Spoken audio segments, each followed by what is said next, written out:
a record of the delightful piece they're going to play this evening. Ladies and gentlemen, ladies and gentlemen, ladies and gentlemen, ladies and gentlemen, ladies and gentlemen, ladies and gentlemen, ladies and gentlemen, ladies and gentlemen, your attention, please, your attention, please, attention, please. And now the moment we've been waiting for is here. To Requiem Radio, our podcast that we have usually on a weekly basis. I'm your host, Sing It All in HD, Hazy Dialects, with the person who co-hosts this with me, Solom Requiem, a avid debater, an aggregate of debates, and a person who often facilitates the platforms that usually gets this unique collective of personalities. So, can you introduce yourself? Ooh, really fiery opening right there. I like it. Yeah, hey everybody. I'm Solar Requiem. You can find me on Twitter, the same title, same as YouTube, and I also write Substack articles. So if you're ever interested in being part of the debate or being on our podcast, feel free to DM me at any of those contacts. Thank you. And then we have our special guest, a person with a fascination of cigars, an interest in Latin music, an observer of culture, and Catholicism. May I introduce to you the Funky? May you introduce yourself to the audience and where they can find you at. And if there's any particular projects you're working on, can you introduce them to that as well? Absolutely. First, I'd like to say in Latin, Salve! Meu nome es Robertus. So that means, hi there, my name is Roberto. I'm basically a 31-year-old Nicaraguan American from the DC area. And like my compadres just explained, I love cigars, Catholicism, music, and a good glass of wine. And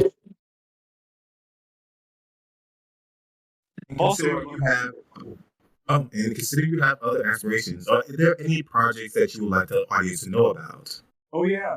So I happen to run a cigar page on Instagram, otherwise known as Old Souls and Milk. As I like to put it, it's way more than a cigar page, so you'll definitely find references not only to tobacco, but to my faith and other great things in life too. Nothing like a good cigar, some red wine right after TLM. I'll tell you that, though. That's one of the best experiences I've been having. To be honest, for me, I mean, red wine, but that's like after brunch. But it's like right after that mass, what I like to do, I like having coffee with a good, great cigar too. Oh yeah, Cuban coffee is what I take definitely before going to mass. Some good old strong coffee Bustelo that keeps me kicking and running. So that's definitely one of those. I swear by Bustelo too. Thank you. Like some man of taste right there. For anyone who doesn't know, Cafe Bustelo, that is like probably going through my bloodstream as we speak. Basically, it's probably 3% of my blood. Like Cafe Bustelo, it's just so amazing.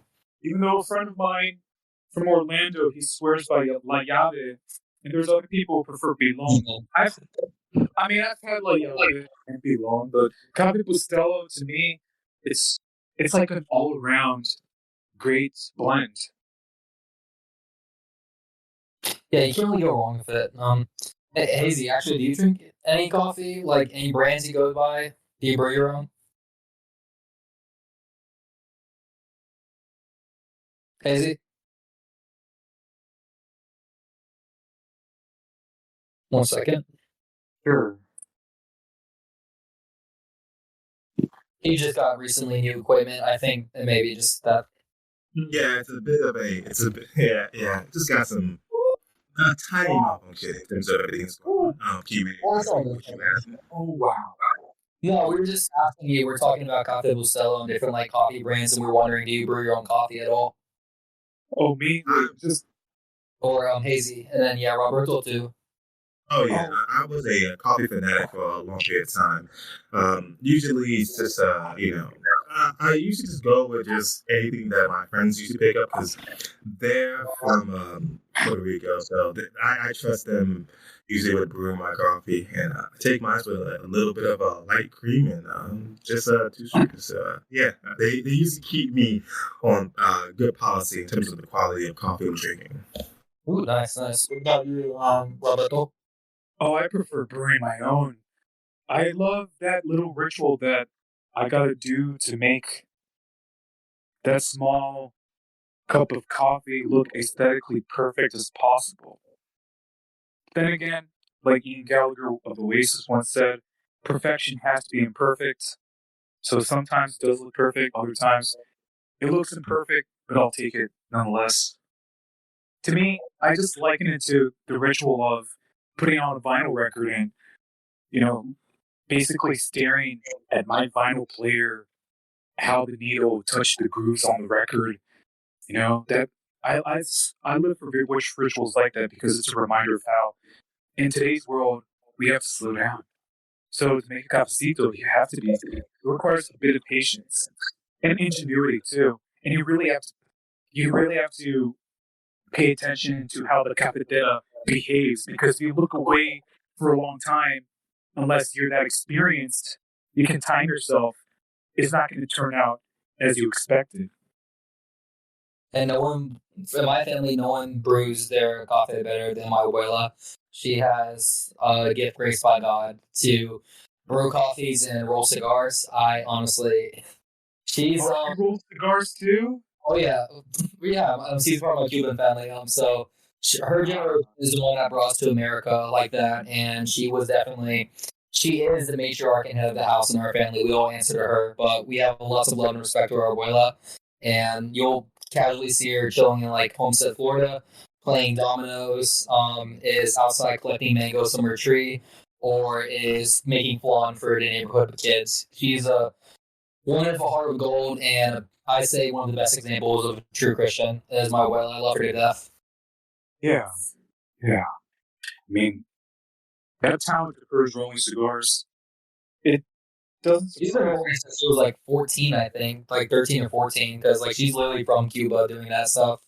Oh, yeah. It doesn't surprise me because she's from that generation that most likely it sounds like she either grew up in that period before Cuba. From my sources, the one reason why Cubans back then, even to this day, is that why they're so coveted by the American market is because back then, Cuba used to have a leaf, and it was known as the Corojo leaf, and that was named after a famous Cuban plantation on the western side of the island called Vuelta Abajo.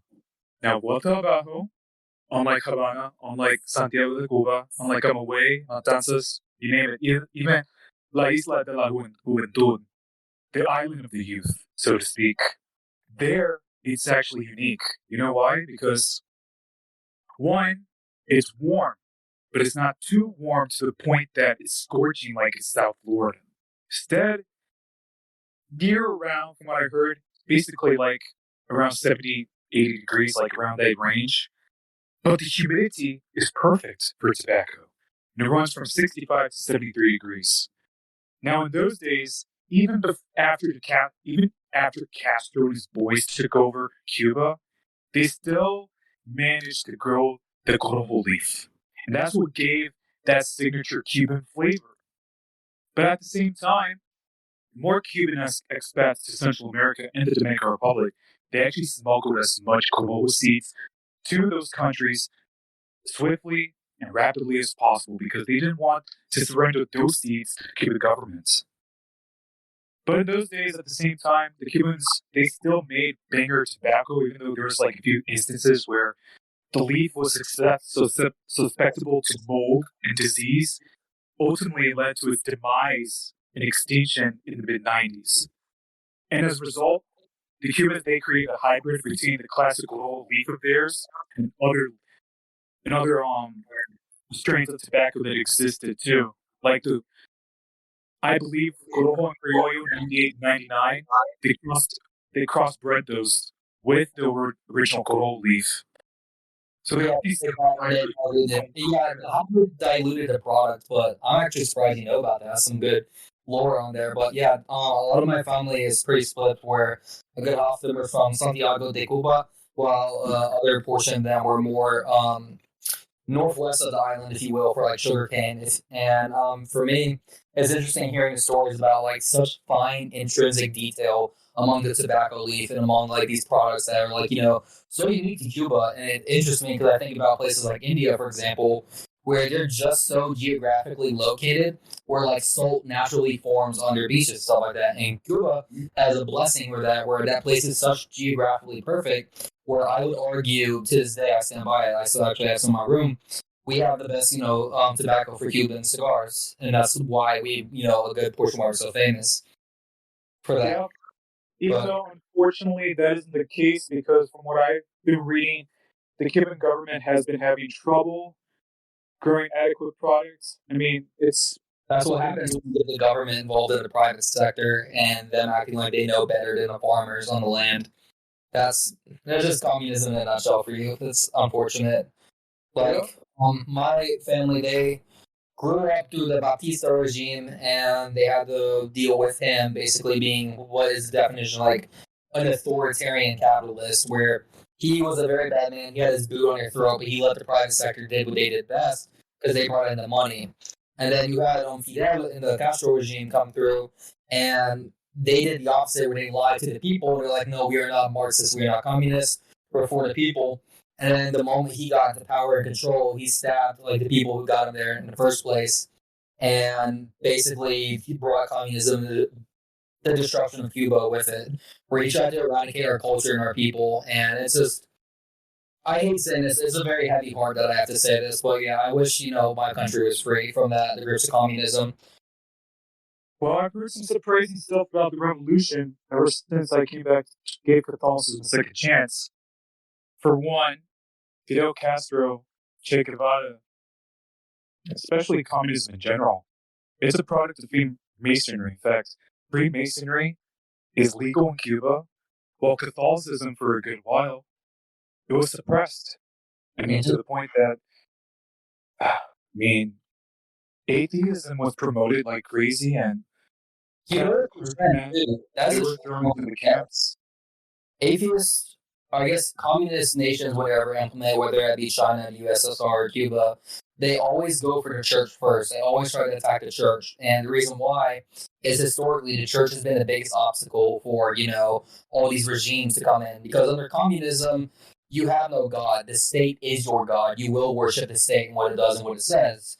And that's the mindset they try to break into the people. And it's a very dangerous and poisonous, vindictive mindset that could be placed on a populace. But that's what the dangers are. Hazy, you want to also chime in with anything too? Sorry about that. Y'all kind of right. I was more or less just engrossed in your conversation. You see, not only am I a person who is not the most versed in the politics that are currently transpiring within those areas, but from the little bit I know, I do think it's kind of fascinating to hear your perspective, since I do have a docket on the subject matter, but I'm dealing with a small amount of knowledge in terms of communism and how it's really being this overwhelming force on top of the people.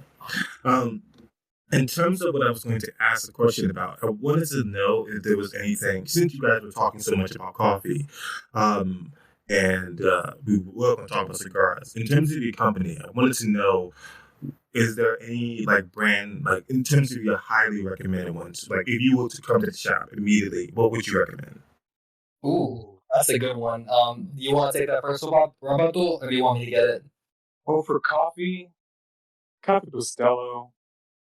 Yeah, Cafe Bustelo is the way. No, I can't wait till we get into cigars, though. Cigars, we could go on to that. Now for tobacco, that's the thing.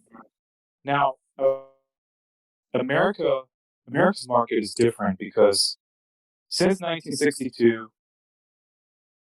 all American cigar shops, they're not allowed to sell any Cuban products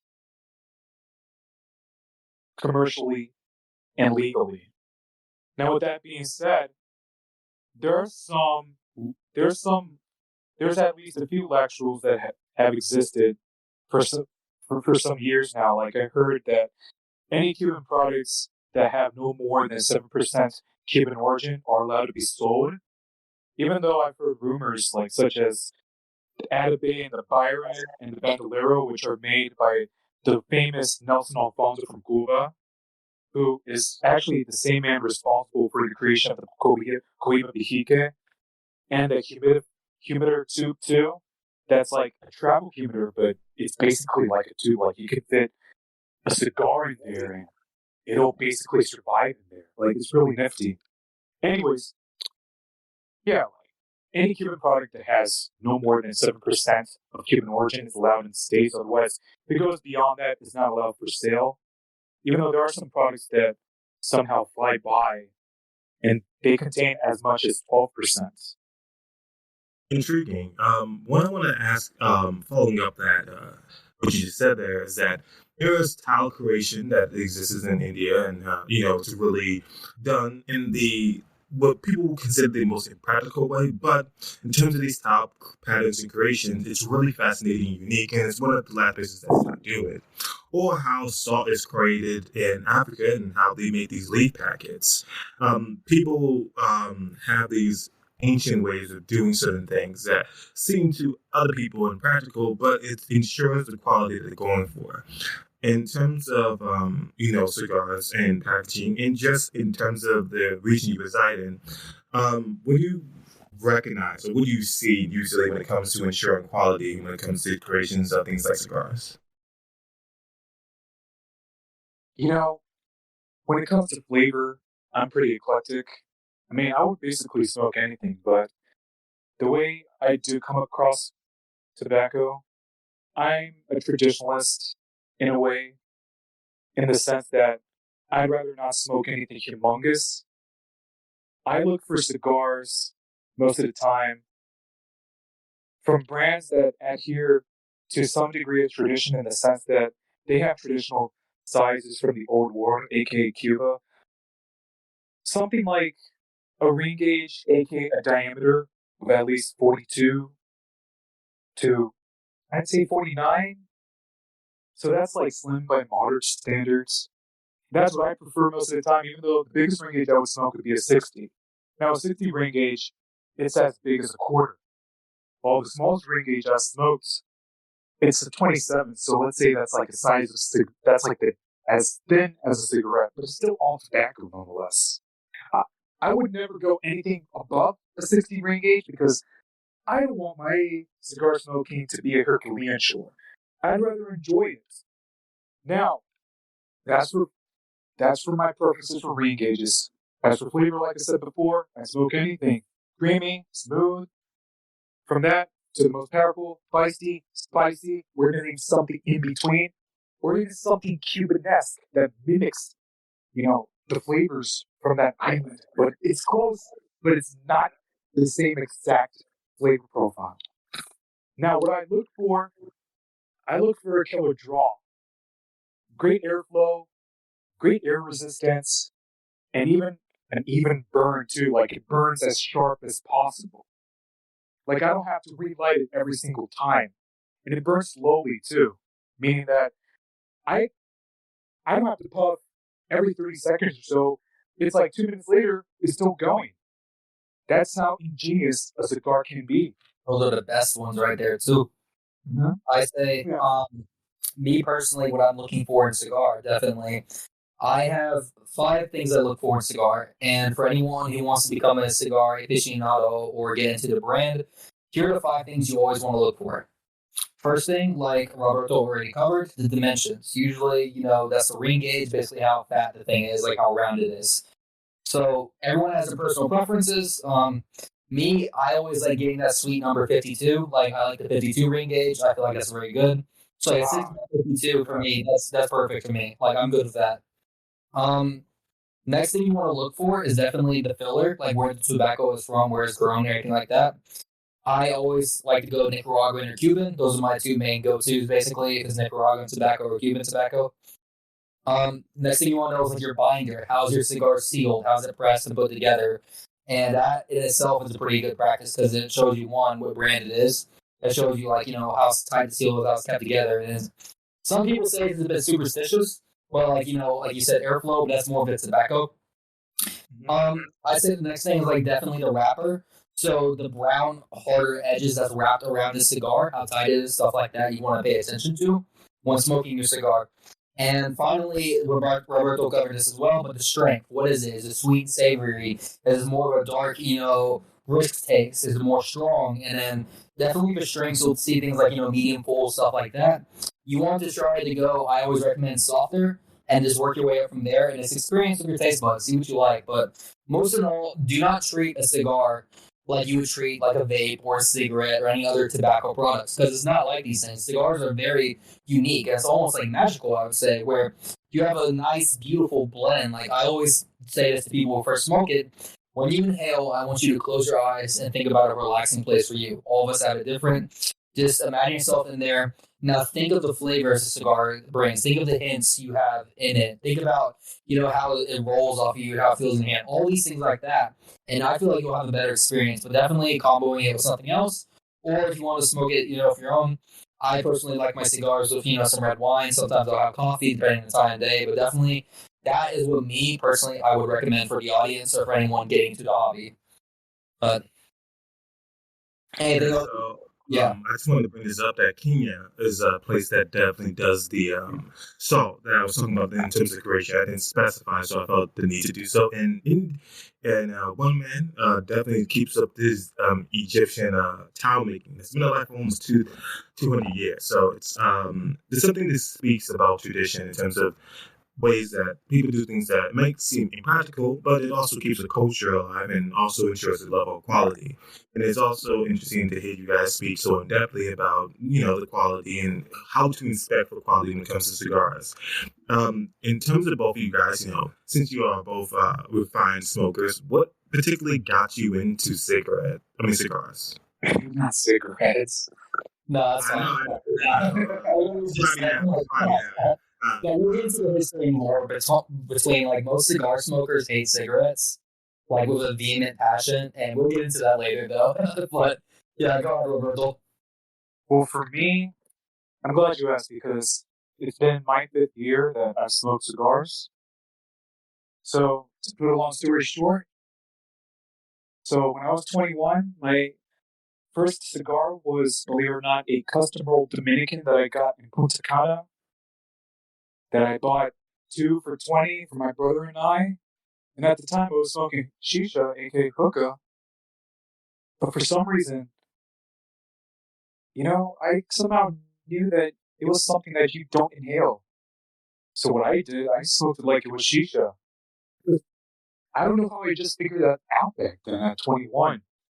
Then from that time till 2018, I barely smoked anything besides hookah. And it wasn't until my 26th birthday when I decided, hey, why don't you go to a cigar lounge? So I remember looking at my phone, near a cigar shop near me, boom, there was Davis Cigars in Maryland. So I took my ass over there, paid $20 for a cigar. I don't even remember which one. But what I do remember was how calm, cool, and collected that cigar lounge was. To me, it felt like a grown-up version of that hookah bar that I admired for many years. But it was just for grown-ups, and it was calm. So I told myself, there's something about this. I wonder what it is. So during that summer, I taught myself through YouTube. I read here and there about tobacco. I taught myself. But then it wasn't until July 31st, 2018, actually July 30th, 2018, that was the day that I discovered Hoyla Nicaragua in DC. And I was like wondering, wait, what is this? Because on there it's had the words Antaño, meaning yesteryear, and the year 1970. And I thought, wait, that can't be. That cigar for $8 and has that year? Like, it looks regal, but I wondered why it would be $8 for that. And I thought, oh, it looks good. Better get it. Now it was like tapered on the head and it was short. A 60 ring gauge, a 4 3/4 inches long. And I remember at the time I didn't know what I was doing. I was teaching myself how to cut a cigar with a tapered head, aka like a bellicoso. And I remember I initially cut it first before I lit it, testing the draw, and then I thought, wait, that's too tight. Why don't you just cut a bit more? So I did that. I lit the sucker up. Boom! I felt like I was JFK in a Hannesport in the early 60s, bro. Hell of a vibe. Hell of a vibe. I got buzzed like a mother, man. And I was like asking myself, what is this? This is freaking good. So I remember I got home, Googled Hoy de Nicaragua. Now, I'm Nicaraguan. I've been to Nicaragua 9 times up until that point. And I knew that tobacco was a thing there.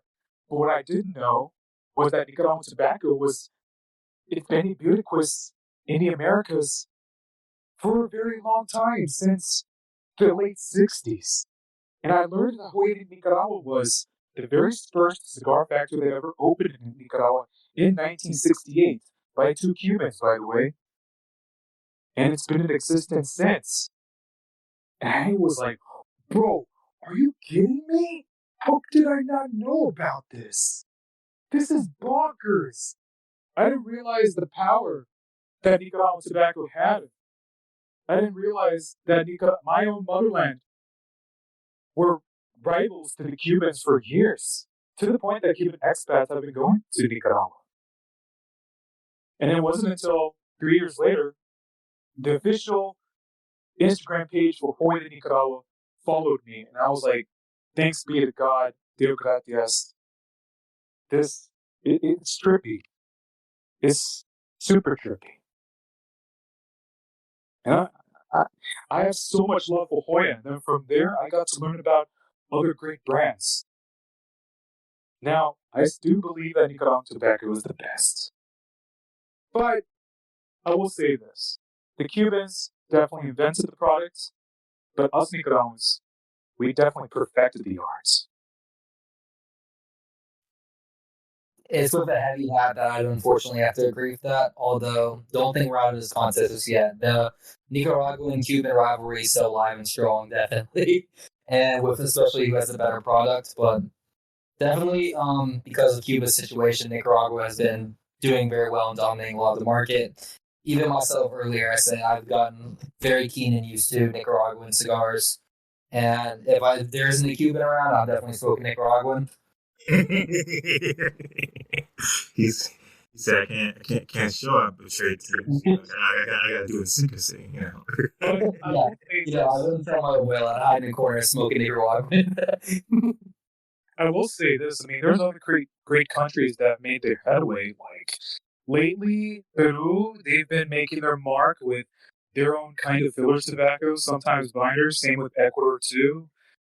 Even Jamaica has their own unique strain too that's used on certain Nicaraguan cigars in the market. Like I know for a fact the Foundation, based in Esteli, they actually have a cigar based on Jamaican culture.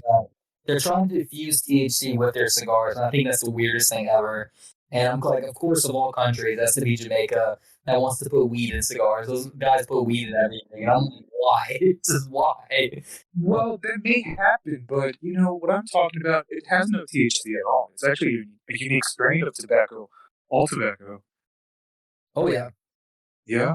Oh, absolutely. I mean, if you check out the upsetters from Foundation, that's actually what I'm talking about. Like the filler tobacco is actually Jamaican. Well, I believe the rest of the cigar, like the binder is Nicaraguan.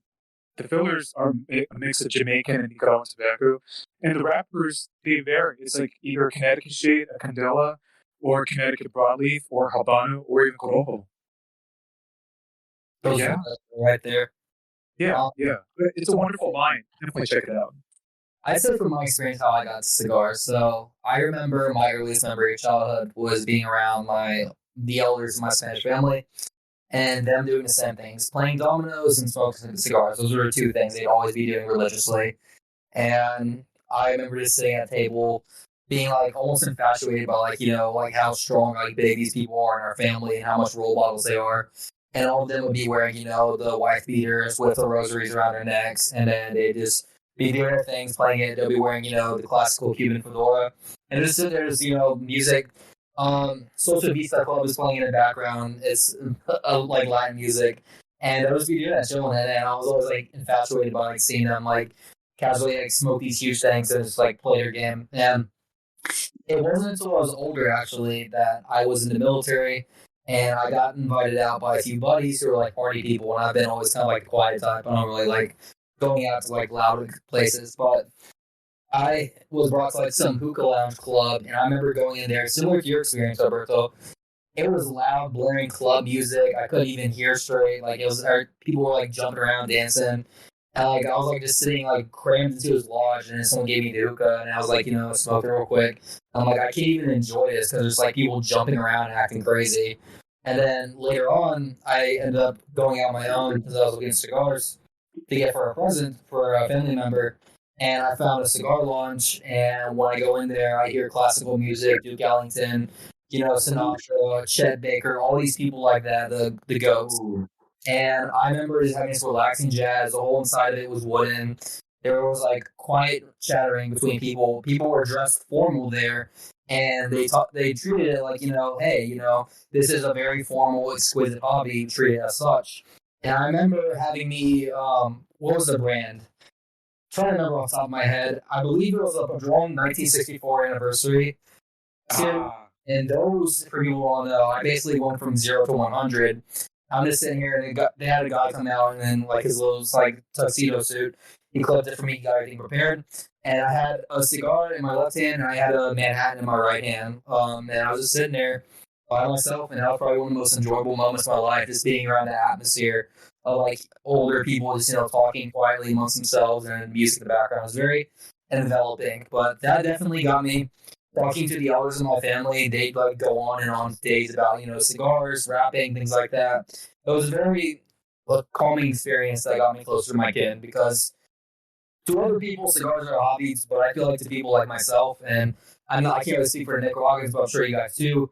It's like cigars are part of our culture. That's part of our people. You know what I mean? Like that's still with us, basically. Like that's our thing, and that's just something I've always like enjoyed like that. I just feel like closer to family almost. But yeah, that's my experience.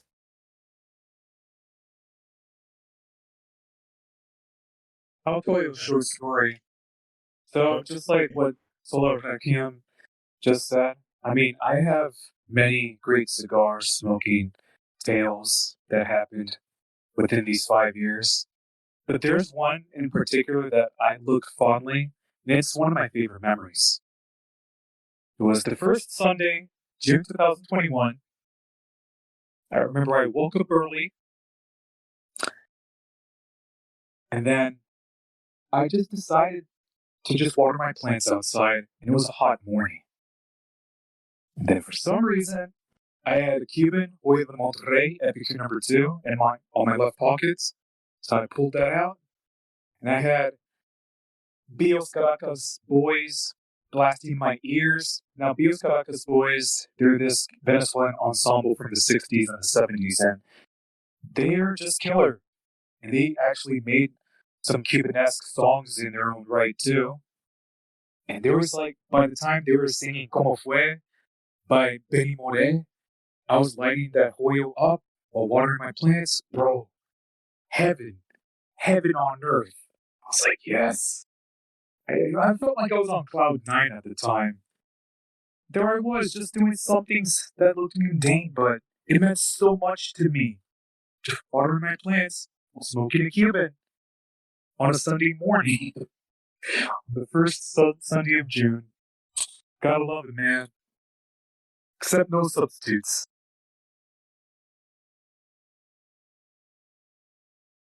Yeah. I was gonna ask, were you gonna ask us something else? Yeah, I was actually really into cigar talk, and I just find it so fascinating that like, it usually there's something that touches really back to just a community gathering, which is really really nice. easily there's a level of sophistication that, not only just in terms of enthusiasts when it comes to cigars, they're always talking about not only just the environment, the atmosphere, something that complements the enjoyment of a cigar. So music is something that often complements it, and you guys usually pointed out immediately the music that was going on. So is Latin music something that complements this in any capacity? Or is there like a top choice for y'all in terms of Latin music that you would listen to when enjoying cigars? Oh yeah. Go ahead and go first, Alberto, because I'm. You already know what I'm gonna say. For me, I have to stay loyal to Cuba. So okay, you go ahead. Well, frankly, not. I mean, live music, sure, if it happens, but most of the time, especially lately, I've been smoking alone, and it depends on the blend. Personally, I mean, I don't just. I used to just listen to Cuban music whenever I smoked because it made me feel like a badass. But then as time went on, I just go through musical phases. And then there's been times with certain cigars that I feel that they would be best paired well with. Like, for example, I do remember listening to the Four Tops, that Motown group from the 60s. I was listening to them while smoking a Cuban San Cristobal de la Habana Prado, which is a Habano specialist exclusive that's only sold at any LCDH shop in the world. And that somehow paired well with 60s Motown. I was like, this is marvelous. This is super marvelous. Well, I had cigars that were strong to the point that it made me want to listen to the Rolling Stones, the Strokes, you name it. It just depends on my mood. Whenever I feel like kicking ass, or just getting lit, even, or even like as something. Now, this may sound kind of pathetic, but I can't help it. It makes me want to treat a lady friend well. And there's only two cigars that come to mind whenever I speak about that: a Cuban Montecristo number 2 and a Gloria de Leon Gran Dominio Hermosos from Nicaragua, made by Let's Peru. go. Let's go. All right, I'm sorry, I didn't mean to do that. Go ahead, continue. Oh, That's a favorite of mine. Oh, yeah. No, deadass, dude. Like the Cuban Montecristo number 2, full bodied, full and straight, but it tastes like Chips Ahoy, chocolate chip cookies. And it's something savory in there, too. I like it. I like it. I wouldn't mind having it in my rotation if it was somewhat affordable. Now, I will say this. That cigar, dude, I can definitely see myself smoking it with a lady friend by my side. Like, there's just it just really has that, like, black and white, classic Hollywood flavor profile in there. I'm like, wow, it makes me want to be a gentleman. Makes me want to be a gentleman. 100%. And definitely, I would say the cigar is the vibe. Like, me, anytime I would recommend this brand to you if you haven't tried it already. It's a Luciano the Dreamer. It's that Lancero. Yeah, thank you. Okay, that is one of my favorite because I always love, like, I don't like usually smoking 7.5s, like the really long ones, but that one I make an exception for. But definitely, it gives you these deep hints and tracks of, like, a melodramatic noir, basically. And I always, anytime I smoke those, and imagine myself, sweeping a woman off her feet and taking her away, and just me being me, basically, like the king of the house type thing. That's definitely a cigar that has much enjoyment and much of an experience with it. I could say, if I'm ever feeling romantic, Luciano the Dreamer is the one I'm smoking. And, like, if anyone gifted me that present, I would be floored. I'd be like, oh, thank you. Like, you have good taste. I did try that cigar 3 times, but like 2 years ago. I wouldn't mind giving it a shot again because I actually admire the guy who makes that cigar. He's this Brazilian dude, Luciano Viegas. He's a Sao Paulo native, but he knows how to work with Nicaraguan tobacco. And in fact, John Huber of Crown Heads, and Eladio Pichardo of what was known as Tabacalera Pichardo is now Tacanisa in Esteli. Now, them 3, they actually created, I'd say, my favorite cigar line right now. Like, meaning that, sure, I have my top 5, But if you were to ask me my favorite cigar line, in the sense that I've smoked every single size from that line, I'd probably say Mil Diaz. Bar none. The reason being because... Good. The reason being because I believe that the Mil Diaz is like the perfect thesis of what Central American tobacco can be. It's like the perfect marriage between Cuban culture and the emerging Central American culture, in the sense that they get their inspiration from Cuba, but they still keep things Central American enough, to the point that the fillers contain Costa Rican, Nicaraguan, and Peruvian tobacco. But the flavor profile, there's actually two brands that actually come to mind whenever I smoke those. Ramon Ayunes and Bolivar.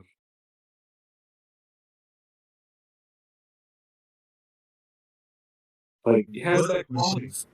I wanted to ask, since you've now gotten into the business of being somebody who sells, what was that eureka moment, or what was that moment that bridged it for you, that this was something attainable to do on your own? Or what was the moment that this all became advantageous? What pushed you to start your own selling?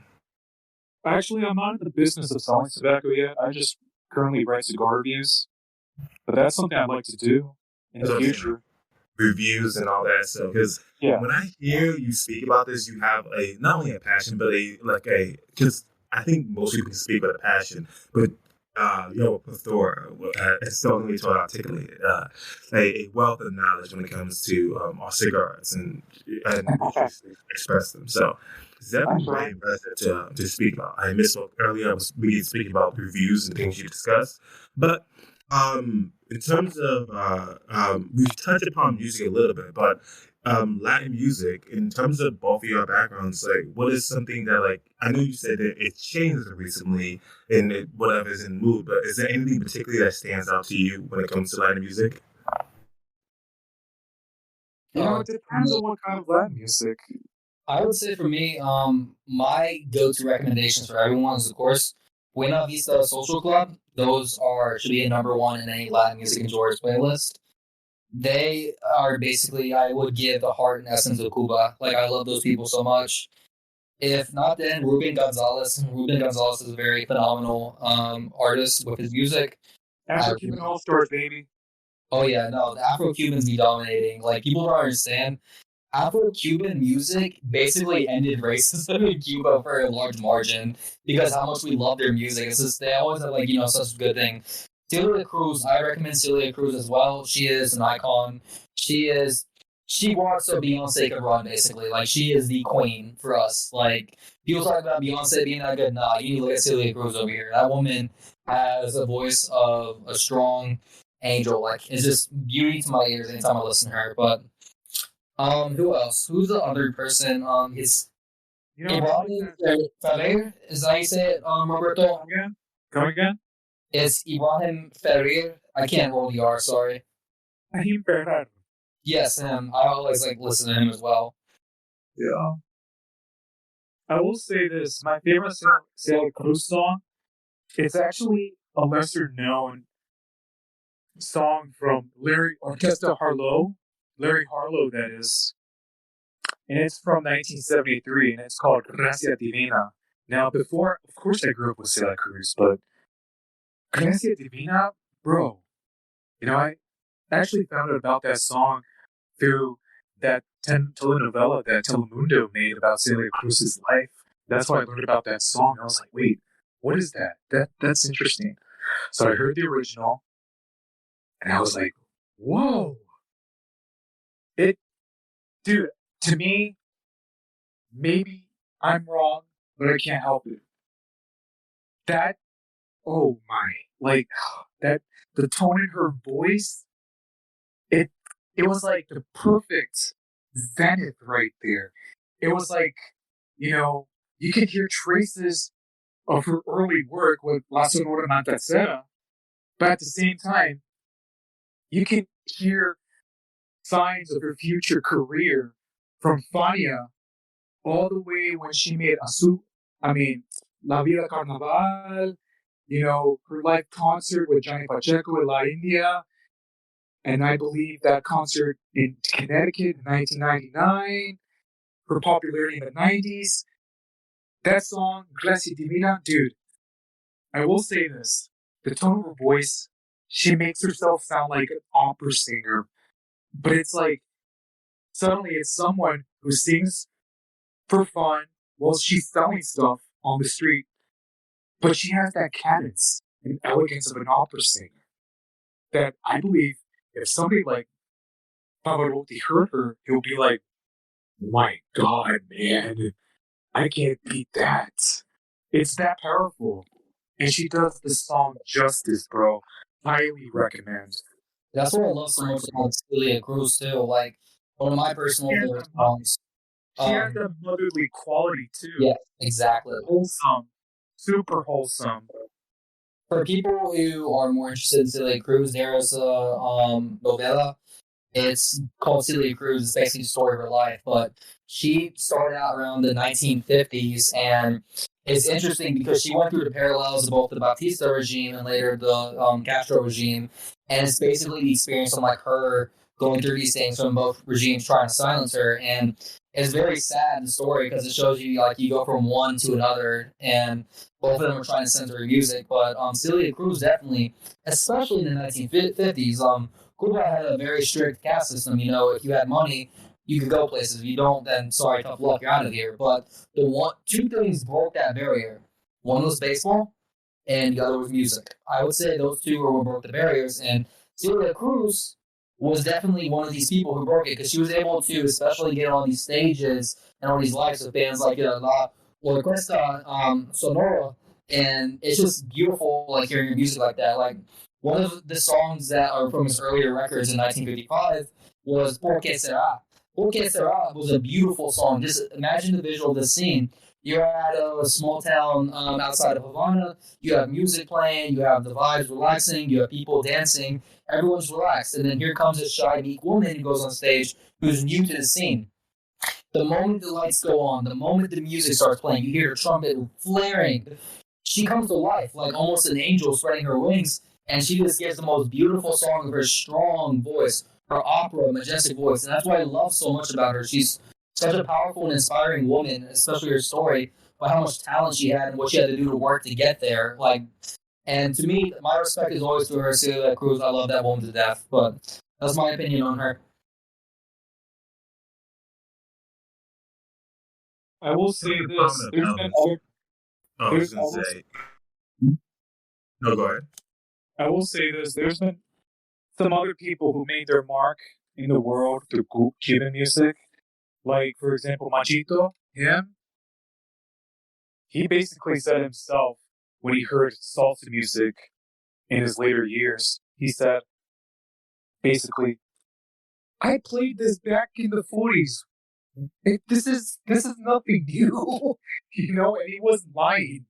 Him, Chano Pozo, who, by the way, in 47, when he collaborated with Dizzy Gillespie from New York, they both wrote Manteca, and that's actually the very first Afro-Cuban jazz record ever made that basically synthesized Afro-Cuban rhythms with the American jazz sound. And things exploded from there. Oh yeah, the history of music is definitely deep. I would say in Latin culture, Spanish culture in general, like that is.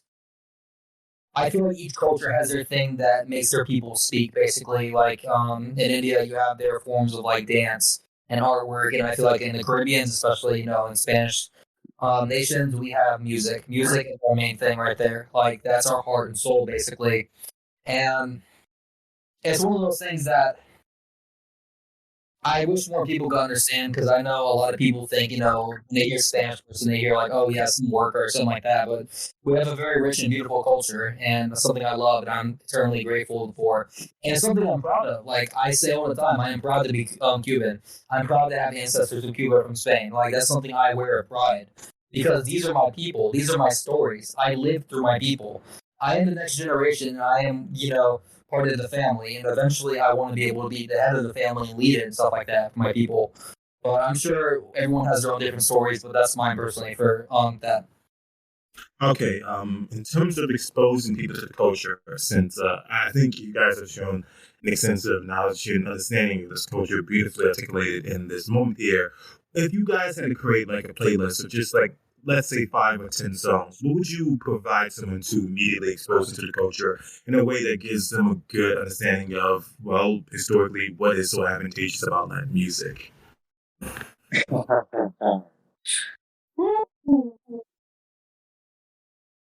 Yeah, that's a tough one. Let me think about that.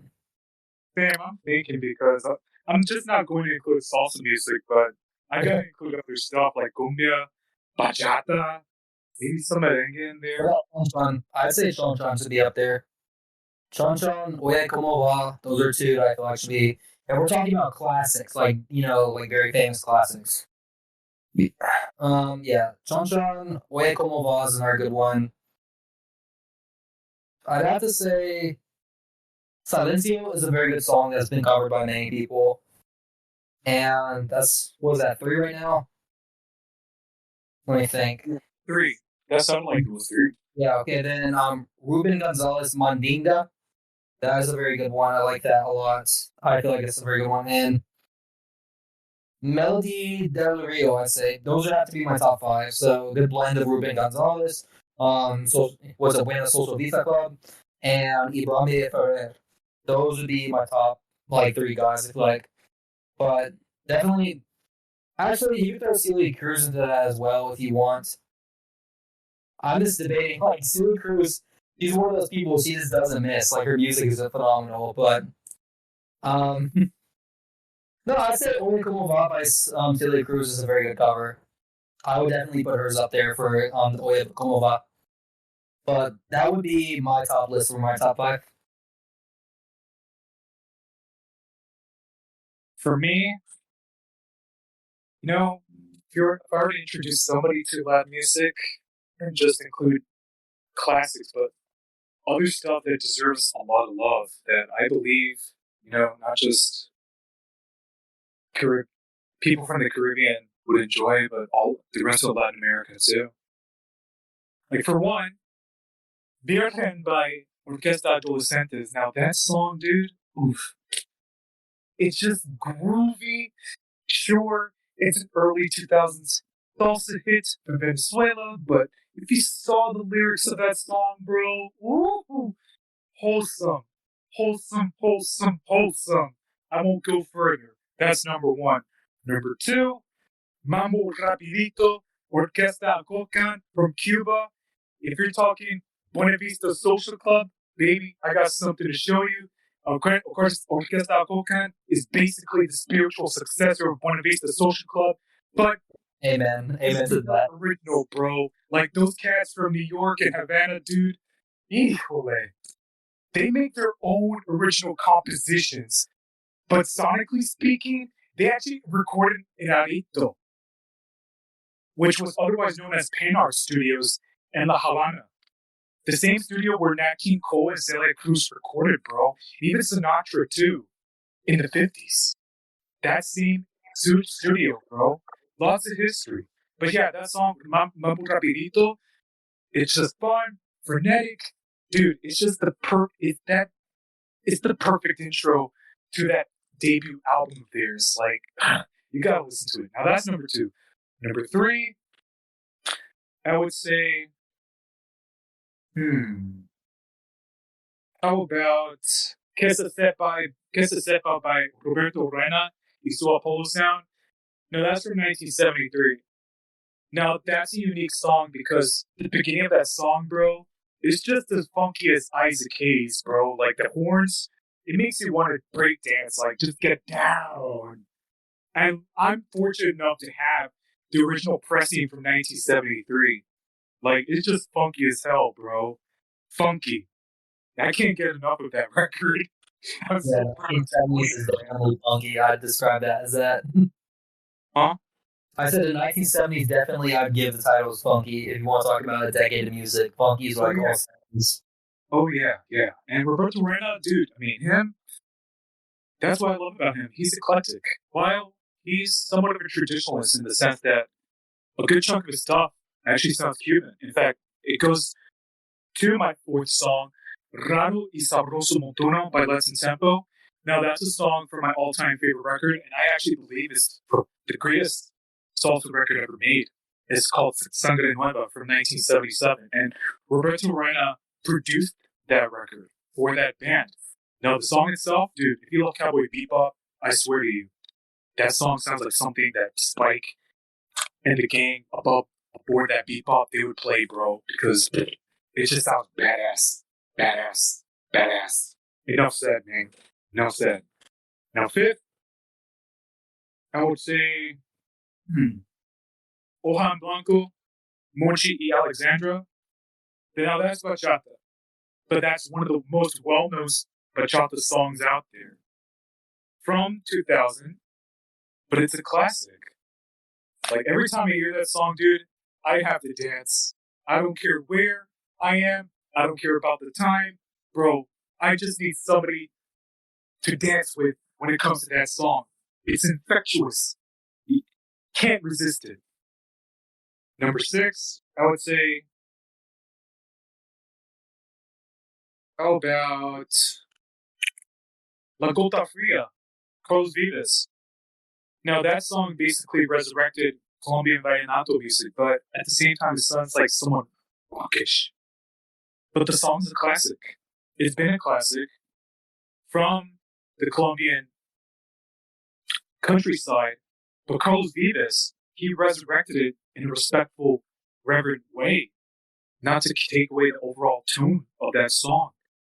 And that's why nowadays vallenato is a respectable genre from Colombia. Now, number 7, how about, I would say,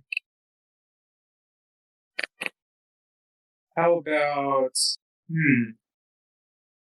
well, I'd love to include something by Romeo Santos from Aventura because that guy, he's a unique voice in bachata. The guy has a voice it sounds angelic, but at the same time it's tinged with a tiny bit of sadness. But that's the genius part because he's showing his vulnerability as a Latino man from a culture where we're expected to be all machismo, macho and whatnot, but no, he broke that into something that's natural, that's relatable too. And therefore, for my 7th choice, I gotta go with Promise. Him featuring Usher. Dude, can't go wrong with that. Can't go wrong with that.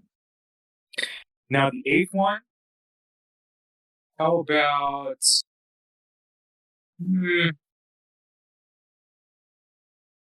How about... it doesn't hurt to include Santana in there. Actually, I take that back. How about Malo? Now we're going Chicano here. Malo Suavecito. Now think early 1970s East LA Cholo lowrider culture, right? But just because someone's a Cholo doesn't exactly mean that they're a gangster. It's nothing more than just stylistic fashion choice, you know? Now that song, dude, wholesome. Like, it's basically, the story goes with that it was written by a guy back in his high school who had a mad crush on this girl, and he wanted to write something to her about his feelings. And that's why somewhere in the song, there's lines that say, I never met a girl like you in my life. Dude, so I'm always sold there every time I hear that song because it's relatable, yet it still has that, like, laid back Chicano sound to it. That's rock, but it's just like, it's the right kind of softness there. Now, 9, I actually discovered this the other day, and I'm proud of this one. Teresita y Miguel from Colombia, from a group called Grupo Baruch. That's from 1988. Now, Colombian salsa is just as great as the other salsa sounds made from other countries too, like Cuba, Puerto Rico, the U.S., you name it. But Colombian salsa is something else. But that song, I've heard so many Colombian salsa songs, but that one in particular, dude. So I saw the lyrics after discovering it on this one DJ set on YouTube. It caught my attention. I thought, damn, this makes me want to. Ooh, it's just, it's una candela, like that. I saw the lyrics, then I translated them to English just to make sure I understand what's being said. I was sold, bro. It's a song made way ahead of its own time. And luckily, it's on YouTube, too. And finally, number 10, last but not least. You know, this is something I got to think about, but not for long because of the duration of this podcast. Let's see. How about Quítate Tú, Funny All Stars, 1971. Now, that's a historic song from a historic record because that was recorded at the Cheetah back in August 1971. And that's a pivotal year for Latin music because that was the night that a mix of old and new under the Fania banner, they played in a single night. I'm talking Johnny Pacheco, Willie Colon, Hector Lavoe, Santos Colon, Ray Barreto, Roberto Reina, all those cats. They played that same night under the Fania All-Stars. And Quítate Tú is, I believe, an old Cuban composition, but they were reverent enough to keep things Afro-Cuban, you know? Even though Guillermo Toro appears in the song, he plays the Puerto Rican quattro, but still, it sounds Cubanesque enough in its own right. It's definitely a wonderful song to listen to. So, those are my recommendations for an introduction to a crazy, erratic, in a great way world called Latin music. Excellent. Excellent. Both of your answers are very thorough. I was going to ask this question because when we have meteoric influences like Celine to our Daddy Yankees, our Bad Bunnies, and just these juggernauts on top of the billboards that are different than the ones we have residing within America, where it's understandable that someone does, let's say, 1 million in terms of like viewership, and then you'll look over to like meteoric songs that are made by Bad Bunny and see like 33 million, and that's like an easy like number to score upon. The question, and even having like artists like Drake collaborate with Latin artists, poorly pronunciation and not very confident in his usage of Spanish. The question I wanted to prompt to both of you in terms of influence, culturally speaking, where do you guys see that in terms of like Latin music's global effect? I really never thought of that. I don't really see music as like a means to gain popularity. My thing is, look, if it's a good jam, it's a good jam. I'm not talking about like popularity, like people just riding the wave per se. I'm saying in terms of like how sonically they've been so impactful that they've influenced other people musically. That's what I mean. I've never really thought of that, to be honest. Frankly, reggaeton in general, I understand the roots of it. I understand that that's what's been in vogue lately, but that's not really my cup of tea, so to speak. But I've been open enough to explore it. It's just, man, there's only just some cats that I love reggaeton. I'd be lying to you if I claimed to have a thorough opinion about it. I just never thought of that, to be honest. Yeah, I'd say the question's a bit tricky for me as well. Yeah, that's what I'm saying. It's tricky. That's a sample, but usually this is just me getting to delving into culture because in terms of culture, you guys spoke very fondly about community and that sorts. In terms of growing up and your culture respectively, what do you think is like some principles that were like often endowed in you that are just unique to your culture that you don't living outside of it that is like missing? What do you think is like a invaluable principle to have while growing up? Well, for one, if you ever go to a Latin party, you're not going to find people who are just standing around with drinks and talking while there's some music in the background. No, man, you gotta dance. Yeah, you gotta dance. Yeah, definitely learn to dance. That's my main go-to for all listen to Latin music. Like, learn how to do something. You don't want to sit still during Latin music. Like, if that makes sense. Yeah. Otherwise, you'd be deemed as what the Dominicans would say, a pariguayo, a party pooper. Yeah, we're not going to bring the Dominicans into this now. Yeah. But, oh, gosh. But it is what it is type thing for that. If you're okay, I guess you're okay with a little bit of rotation and change, but I noticed you said you also post about your Catholic views and influences. Do you want to, like, go through, like, almost how you came back to the faith? Because I heard you say you gave Catholicism a try a second time. Interested to hear about that. Oh, yes, absolutely. You know, I'm a cradle Catholic. I grew up under the new Novus Order for years, but then in college, I became agnostic. Now, I'll admit it, that I became influenced by Enlightenment thinkers like Bastiat, John Locke, Immanuel Kant, you name it. But I couldn't blame myself because I was just influenced by the wrong people in a way, even though I still have those libertarian tendencies from time to time, just on certain issues, but not like libertarian to the point that it falls with the official Libertarian Party. It's somewhat of a mix nowadays. So that I was basically a secularist for a good chunk of the previous decade until 2021 came, late 2021 came. And it was, that December, it was magical. The mask mandates were off where I lived. So I remember, dude, I was making a killer back in my old job.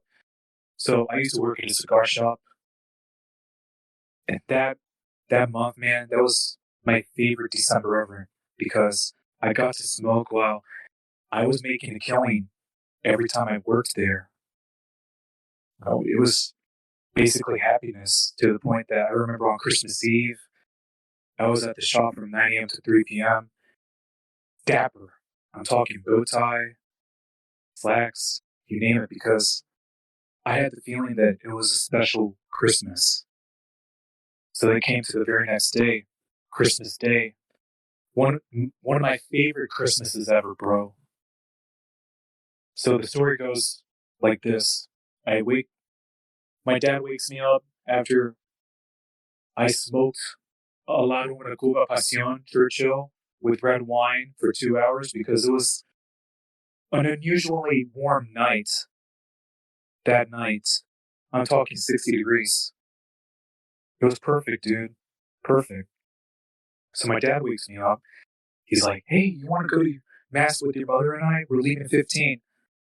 And I just remember waking up immediately after 8 hours, got ready fast, showered, put a suit on, you name it. Boom. 30 minutes later, I'm in McLean, Virginia, at St. John the Beloved. And I'll never forget what I encountered there. The Gregorian choir and the traditional Latin Mass.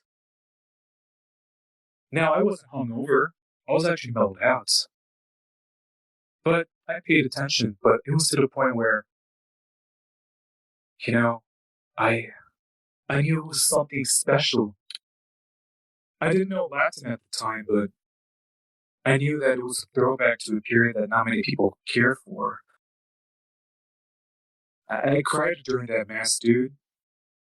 There was just something like the French say, espirituel, about the traditional, what about the Trinity Mass? And I remember afterwards, dude, it felt like spring outside, 70 degrees. I thought, wow, perfect. So I pulled out a 6-year-old La Colmena Black Honey made by Warped that was actually crafted at the historic El Titan de Bronze cigar factory in Little Havana, Miami, Florida, the 305.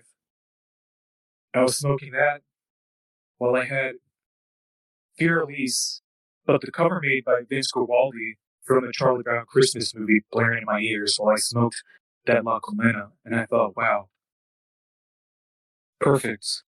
I didn't get anything that Christmas, but that didn't matter, dude. The greatest Christmas present I ever received was the discovery of the traditional Latin Mass. And if it wasn't for that Mass, dude, I believe I'd still be agnostic today. And I'd still dismiss Roman Catholicism, the Catholic world, as a joke out of ignorance.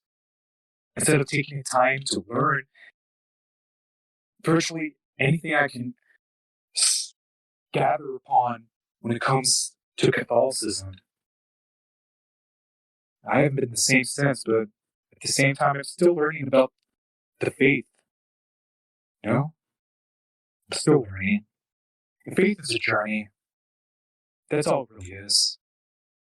I'm not born again because I got baptized and burned, but, you know, there's no going back now, so I can't say, oh, I'm born again, and the Protestant says. No, that sounds dishonest. That sounds fake. Like, if I were born both physically and spiritually, there's no need to call myself born again all over again. No. Because I'm pretty sure that early Christians like St. Cyprian, St. Augustine even, they never considered themselves as born again. No, they just simply discovered something worth defending, and they made it last for countless generations to follow. That's beautiful, man.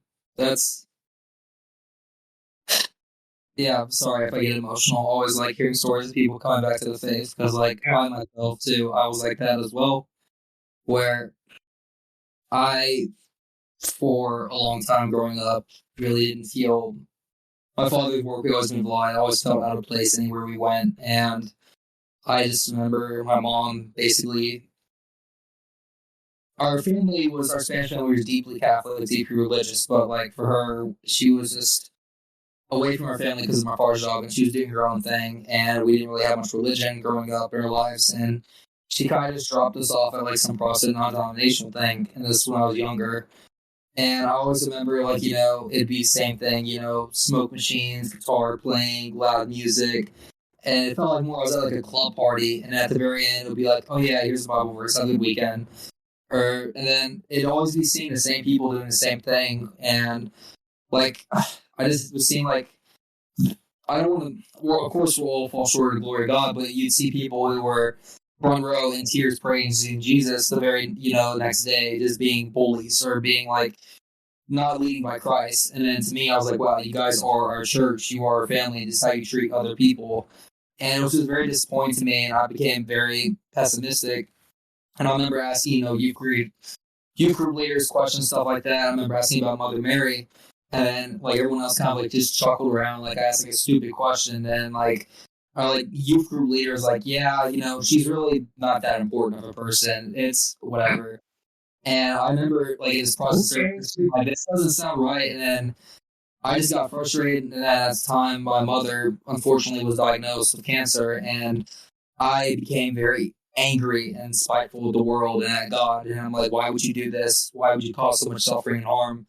And I was just a very pessimistic, nihilistic person, and it broke my heart. I full-on just rejected any idea of God, and I thought anyone who believed in God is like an idiot or an ignorant person. I was very angry. I I was in the military, wanting to hurt people, basically, just wanting to get something to let out my frustration. And thankfully, the military has a way of humbling you, if you will. Like, you think you're top shot, you're a big dude. Well, there's always going to be a bigger guy in there who's done more things. Like, I remember one thing that was very impactful when we were at boot camp, and then I was getting like attitudes like one of the first weeks, and I had a drill sergeant pull me aside and like smoked every living dog shit at me, which basically means like him giving me the run on a workout. I'm covered in sweat, gear, sand, dirt on me, and I'm collapsed on the ground panting. And then he leaned into me, and I always remember this. He said, "I've killed men with more honor than you." And then he says, "If you're not going to take this serious, leave." And to me, that really that humbled me and put me in my place. And then after that, I was like, all right, I can keep being a problem child and like giving issues. I could play ball, play one of the team, and definitely that humbled me. But there was still a part of me that was always angry, and it was like spiteful to the world for how things are. And I had a very close friend in the military who one day I met up once I got to my unit. He was like, I saw him wear St. Benedict's cross, and then on his finger is the ring. And then I basically was like, hey, why are you wearing that? I was trying to be mockingly about him, but he didn't get upset. He didn't get angry. He kind of jokingly smiled at me. He's like, because I have, I believe in a greater purpose. And then it went from us having little spars, but every time he'd always get one up on me, and I'd just be too prideful to accept it. He knows more on his topic. And one day he ended up, once we were chilling, I've known this guy for a couple months now, invited me to mass with him. And mind you, like I said, my family is Catholic, but my mother, she never really brought us into that. And that's because she ended up marrying to, like we said earlier, my stepdad who's white, and his family is very Southern Baptist culture, so it's kind of like we adopted the man, the man as a house culture. And later down the road, I'm at mass with him, and I'm listening the whole time, but I'm being very snobby. I'm just being arrogant, and then I'm almost oh, I can't wait for this priest to be quiet so I can totally prove him wrong.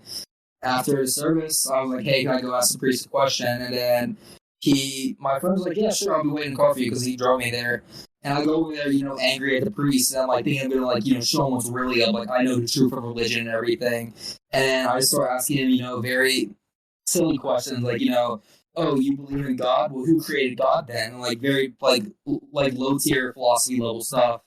And the priest was very kind. He smiled at me, he answered all my question, and it kind of floored me, because that was one of the first times I considered outside my friend where it was a position of authority, and I saw how a man dedicated his life to the cloth and how well versed and educated he was in the subject. And it just floored me back, where I was like, okay, yeah, I'm gonna give more thought. And then he told me, try reading this guy St. Thomas Aquinas into it, because I kept coming back, asking him questions, and I slowly went from an atheist to an agnostic leading atheist to just an agnostic to what I consider myself a loose Christian. And then I remember I still was on the fence. I still wouldn't call myself Catholic, but I regularly attend.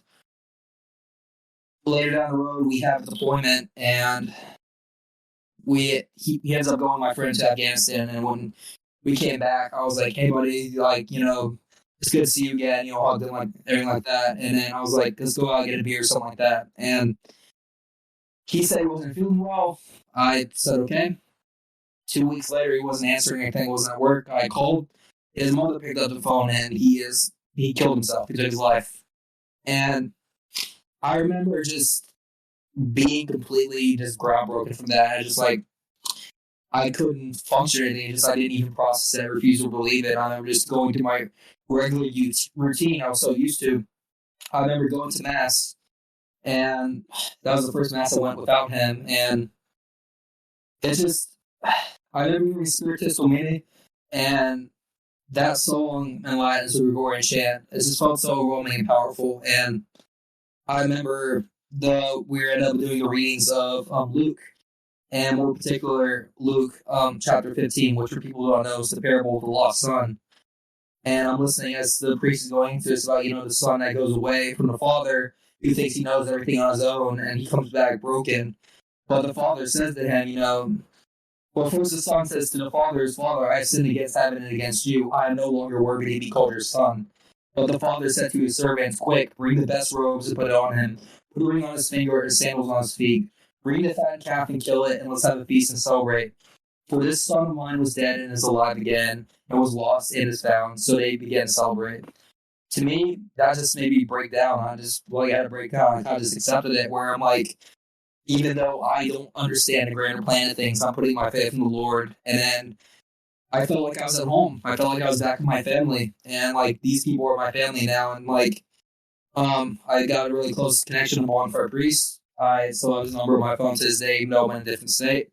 And he's definitely one of the most influential men in my life. And his role, I have a great respect in the history of the church. And that's what brought me to Catholicism. But that's for me, my whole story. But I'm very thankful to be back. And I feel like I am in a parable of the lost son. And that the Father is the church. And I'm back home. Like they brought me back home to safety. But definitely that was one of my major things right there. That's a W right there, brother. Oh, yeah. I'd like to add something, but the Latin Mass, it definitely drove me to learn Latin, to teach myself that language. And I'm still trying to learn more. Interestingly enough, after finishing that Latin Duolingo course in 77 days, my Spanish actually improved to the point that I can actually think in Spanish now. Yeah, definitely. What's it called? Latin is the almost, it is the foundation of romantic languages. Oh yeah, the Romans. This is very interesting to think about too, because like if there wasn't Latin, you see the root words in Spanish, French, German, English, Italian, like those big five basically, and all of them have like key roots to Latin. It's interesting how language works that way. Yeah. And it's gotten to the point where, I'll give you an example. Back in my old job, I had to assist this Italian guy who spoke barely any English, but he spoke Italian. And when he spoke Italian to me, I was like surprised. I was telling myself in my head, I know what this dude is saying, but I wish I could respond. It was like a freaking moment, dude. I was like, I know what you're saying. I just don't know how to respond. Oh yeah. All I can say is stuff like "Me mangia la mela," I eat the apple. Just basic stuff. You know, buongiorno, como stai? Stuff like that. Even though early on, dude, my Latin American accent, it kind of butchered my motivation to learn Italian. But when it came to like stuff like French and Portuguese, like "Je m'appelle Robert," I got somewhat of an advantage there. It's very interesting. Great. Yeah. Hey, is he there, man? Yeah, I am here. And one of the things I thought was kind of interesting is that from hearing both of you guys talk about it is very empowering in the sense that from having faith initially to falling out of faith to eventually coming back into faith, and even the parable that was spoken out, discussing how someone unworthy is once again found again. It's I think the idea of cosmically speaking, that no matter the trials and tribulations, the good soul, the common man, in his actions, and doing as much as he can, will somehow find himself somewhere in paradise. And that's like kind of the interesting thing I took away from what you guys were both discussing, is that idea of finding your way back into the faith and understanding the limited understanding of knowledge that one or two beings can have, but understanding that there's a greater facet of life that is there, existing over you, and thus can empower you and even invigorate you to move forward in life. So that was a very, I really enjoyed. This is one of the ones I took the passenger seat, in the conversation. It was listening to both of you guys discussing this. I was very immersed in it. But yeah, in terms of topics, I wanted to, in terms of your faiths, both your faiths, I wanted to ask you this question: what is the biggest difficulties of just online discourse that you find with spreading the faith? And what is one of the biggest advantages? Like, what's the opposite of that? Did you see with social media and spreading the faith? Definitely people, I'd say for people who are not Christian, like trying to talk about the faith, people who are not Christian, a lot of them, their knee-jerk reactions, like saying things like, oh, pedophile, stuff like that. They don't have an understanding of the church. And this has already been proven, like statistically, is like very low. But on top of that, too, a lot of it was brought up through Hollywood to discredit, the Catholic Church. There's a long history of the Hollywood versus Catholic Church, but so it's definitely kind of like, I want to say deprogramming like people's knee-jerk reaction to like they don't understand, or like who probably didn't look into it more. They just only heard other people say it. For people who are Christian, is definitely arguing the authority role of the church, basically. Because I always say it like this: if Catholics, we believe, biblical authority and church authority are all part of the same, while Protestant would say like it's all, at most they'll say it's all biblical authority, zero church authority. But the issue you face when you have no church authority, or no way like for people to like almost show you how to interpret stuff like that, anybody can have their own interpretation. And it's kind of like almost like, I don't know if you've seen The Incredibles, but like Syndrome scene where he's like, if everyone's a superhero, no one's a superhero. And it's like, okay, if everyone has their own unique interpretation of Christianity, nobody has a unique interpretation. And it loses its like, it loses its purpose and like almost dilutes it, basically, if that makes any sense. But that's my personal thing. For me, I used to dabble with debates with Protestants, evangelicals online. But then, once I discovered the TLM, full disclosure, but unfortunately with the Trinity Latin Mass, especially in this country, there's a subculture that surrounds it. And it's quite a mixed subculture in the sense that, how can I say this? And it's something I've been thinking about because it's now been over a year since I got acquainted with traditionalist Catholic Twitter. But now,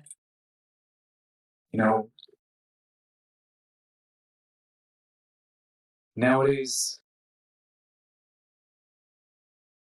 my state of mind has been like this when it comes to faith.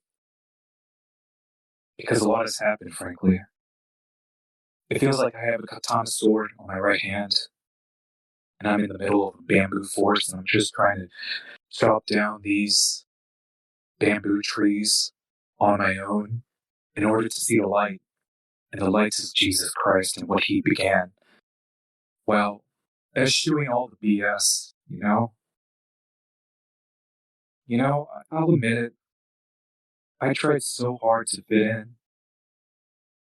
Because frankly, dude,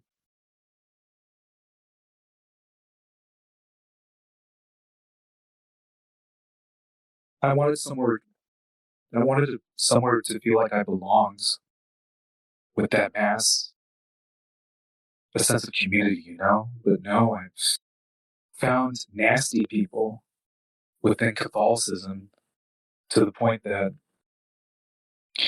they were uncharitable. They were just, I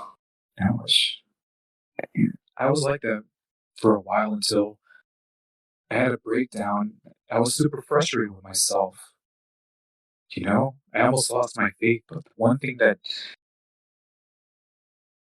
didn't cause me to lose faith was how in the Latin Mass, the real presence exists after consecration and transubstantiation, when the priest raises the body of Christ with both of his hands, and we have to say, Dominus meus, Deus meus, my Lord, my God. I know that God exists. I know that Jesus Christ exists because of that moment, bro. During the nobility of the sacrifice of the Mass. You know? And that's why nowadays, dude, I just have way bigger fish to fry. Like, I'm not even going to talk about modesty and, man, we gotta learn how to be charitable, man. Because, real talk, Catholics like me, we may not look like we're Nucky Thompson from the 1920s Atlantic City, but damn it, bro, we have so much heart. We probably wear that on our sleeves. And I'm pretty sure Jesus wore his heart on his sleeve when he got crucified. Same with his 12 apostles besides John. Like, come on. Like, Hey, that's the thing why people like us, or more importantly, people like you, like people like you are the heart of the church. We are the laity. We are the people who attend the masses. And like you said, Christ wore his heart in his sleeve, so do us. And I know people like to joke around and make jabs at me if I get tearful talking about biblical stories and verses anytime I get on this stuff. But to me, it's more than just a story to me. This is everything to me. It's very fulfilling to know. And definitely, like I said, for so long, people try to point to Catholic Church for what they always think is bad, but no one talks about what is done good. And I want people like me and you to be more of the stage. This is what the good is. And the only time I ever get upset now is when, like you said, you see quote unquote false Catholics where they'll go in and they'll say things like, "Yeah, I'm a fascist Catholic" or "I'm a communist Catholic." No, you're not. You're not a Catholic. You keep that out of our faith. Or way worse. Yeah. Or way worse, bro. They make fun of any Catholics who aren't white. I know, that's what pisses me off, because you are as much as a brother of Christ to me as anyone else. Exactly. And that would piss me off. Did you guys forget the portion where they say, Christ is for both Jew and Gentile? Did you just miss that part of reading? Or you're acting like, this is just exclusive for some group of people that weren't even around that period of time. Yeah, I don't. That to use to have this exercise of bigotry, but having some sort of more justification behind it, without realizing that this is a this is a bastardization of the faith to some degree. So I didn't mean to interrupt what you were saying. That's exactly right. It's a bastardization of the faith. And the Catholic Church, we have room for everyone, but we do not tolerate. We have no room for people like that who use our faith as a blunt instrument to harm others. They disgust me. And at any time, those are the only people who get me frustrated and upset. They are nothing but a bane to the church. The one thing that annoys me are how there's trads out there who go after people like me who use foul language. And I'll admit that I do. I curse. Yet they somehow give a free pass to those who say the N-word. Who, man, come on. There's so much better than that, man. So much better. And they're wondering, why can't there be more people coming to the TLM? Gee, I wonder why, bro. Yeah, man. Exactly.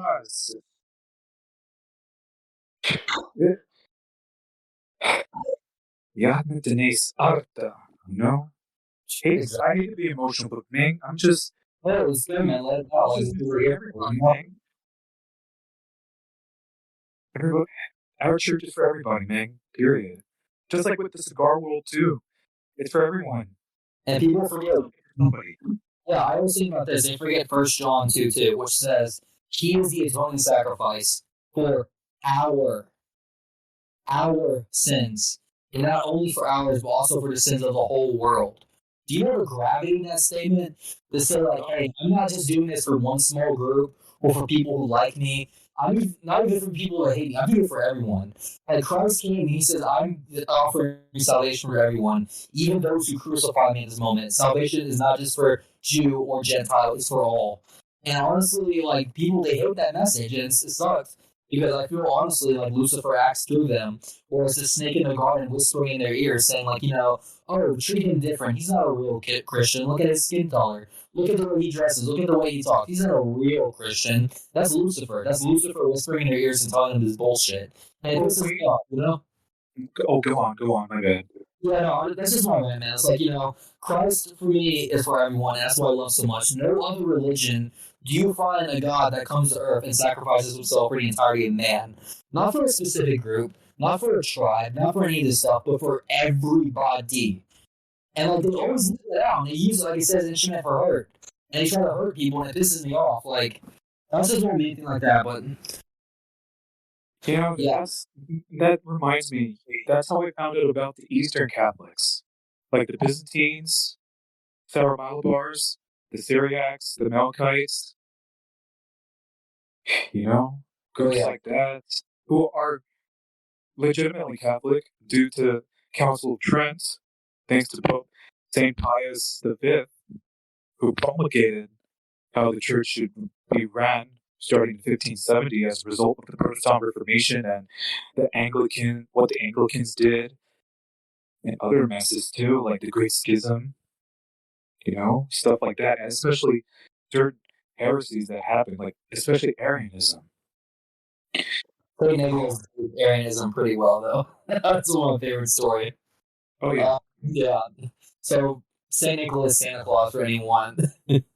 When someone brought up a heretical term known as Arianism to the Council of Nicaea, which is basically theologians discussing what is the Bible, this guy said something so down bad heretical that St. Nicholas got up and he punched him in the face. Like, that's how long. I always think it's so funny because there's artwork of it. I'm sure if Hazy could clip it in later for something like a video, but there's artwork of St. Nicholas just decking Arians. And it's just the funniest piece of art, but I just love it so much because you see the absolute passion behind St. Nicholas in that. It's something I love about it. Oh, yeah. Trust me, 1 second. Oh yeah, definitely that. I'm cooking. Trust me, I'm cooking. I got my. I'm brainstorming as we speak right now. But yes, it's so bizarre as in terms of what I think is a large crux of the faith is that compassion, that forgiving nature. Let one without sin cast the first stone. If the world is born into sin, then speaking as someone who is the agnostic one in the conversation, I think it seems like even speaking as an outsider to some regard, is that there seems to be an emphasis on compassion and an emphasis on that no one is without sin or no one is without that element continually are wanting to it. So there's a level of humility in which one should regard themselves as a follower of the faith and not believe themselves to be above others simply because they are a person with flaws. So I think it was very interesting, always very good that you guys really spoke extensively to that nature of sometimes the malice that people often engage other people with or use it to justify beliefs that looking into the faith don't actually substantiate or support. It's definitely a misguided nature of handling people. Or if anything, I would think that the interviews that you guys speak of often turn people away from the faith. As have you guys watched? I think it's called Midnight Hour or Midnight Church. It's a show on Netflix. Midnight Mass, yes, sir. The word was eluding me, but Midnight Mass has this one character. Within the show itself, it speaks about the universe and speaks about how, think in terms of, being an even religion is that, we're a stepping stone to a greater aspect of it all existing and how it all functions together. And a man was able to find peace within that understanding of, existence in his final moments. The main character just expires within the show itself. But there is this one character who is constantly deriding others for not being as of the cloth as she is. And it shows towards the last moments of her life that she's truly not someone of the faith, not simply because she can reiterate passages from the Bible itself, but in her very last moments, she's in fear of dying. And for me, any person who is truly religious is this is something that is immediately quenched. This is something sedated. This is not an idea that is pervasive in their mind. Something of death being a fear of theirs because they are truly taking solace within their faith. So it's quite interesting that that character who emphasizes these sort of obnoxious toxic element of the faith is also the character that they symbolize as the one who, in her last moments, had no peace within her soul, but was scared of dying and almost did everything to avoid dying in that very last moments when this whole town gets infected by vampirism and the sun is coming up, which is going to destroy all the make since they are incapable of seeing the sunlight. She digs, she scrapes at the sand with her nails, like in desperation, almost not even appearing as human, but almost like an animal in that moment of time. So it's very fascinating how. Yeah, Roberto, if you have not seen that show yet, check it out on Netflix. It's called Midnight Mass. It's a very good show. Excellent show. I mean, once I go back to Netflix, I'll check it out. Oh yeah, it's a Catholic show, but it's very, very good. That's one of the few times like most Catholic media online, but like Hollywood and stuff, is like done very poorly, where they don't understand the church, they don't understand tradition, and like how we do things. But I would say that show did a very fine, detailed job on getting everything right, and that's something I enjoyed a lot about it. You know what's the one show that inspired me to come back to Catholicism? What's that? Believe it or not, Believe Cobra it or Kai. not. Cobra Kai. Oh, Cobra Kai. Oh, I love that. Let's go, Cobra Kai. yes. Oh, I mean, the show is not by any means like explicitly Christian, but you know, I consider it as an epic because I don't know It's if you've the seen. ultimate redemption story. Yeah, it's the ultimate redemption story. That's what I love about it. It's about exactly that's a Christian trait, redemption, and the story, for once, it highlights how the importance of fatherhood, and that's something that the church has always promoted: fatherhood, whether it's from the priesthood or from biological ancestry. Fatherhood, you know. You have this guy who, from the old movies, he was the high school bully, the classic trope of a high school bully, the dashing blonde kid, you know. Oh yeah. You have Daniel LaRusso, you know, the underdog. But suddenly, what seems like at first we're rooting for the bad guys, it suddenly turns around into something more humane. And I remember watching clips of that show on YouTube, and I was studying the show intently, you know, because sometimes with certain shows like that in movies, I don't just watch for entertainment. It's just more like I love to learn something from it. And there's this guy who wrote this comment on YouTube, and thankfully I saved it on my phone. And it was a comment on a video of how Miguel got healed from his injuries back in that school fight when Robbie pushed him off the stairs, and he was in a coma for a long time. This is what this guy wrote. This has to be proof Johnny is the main protagonist. Daniel cannot top the humongous deed of rehabilitating a cripple. Doing that is also synonymous with the saints. Johnny, even when he spent time with a dying friend to his last breath, Daniel is not on Johnny's level as far as courage and honor. If Daniel would be an adult, he'd have just went on with his life running his business. Johnny would have eventually realized how corrupt his sensei truly is and figured it out without Daniel trying to be the holy saint to right everything. And that's the thing. If you look at the lives of saints, they didn't just attain sainthood for fame, for their selfish reasons. They attained sainthood because, for one, they did things because They did the right things because it was simply the right thing to do. But that came from their love of what Christ built, the church. And they respect that. And that enables them to do the right things. And they love doing the right things too. Are you kidding me? So Johnny Lawrence, he's a saint without even trying. I think that's the key to sainthood. Like, you don't have to be a theologian online, criticize the Novus Ordo and those who go to it. You have to be charitable. You have to have a love for people, especially non-Catholics. You have to have patience too. That's my take of this.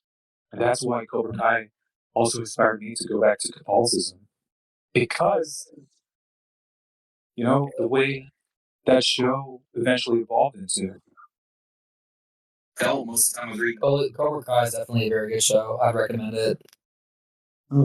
Oh, yeah. Making analysis, I definitely would recommend the show, and I haven't watched it in its entirety, but I've definitely been encouraged to finish it from what you said here. Oh, yeah. I will say this, though. The 5th season is crazier than the 4th, but definitely watch the 4th season first before you go on to the 5th.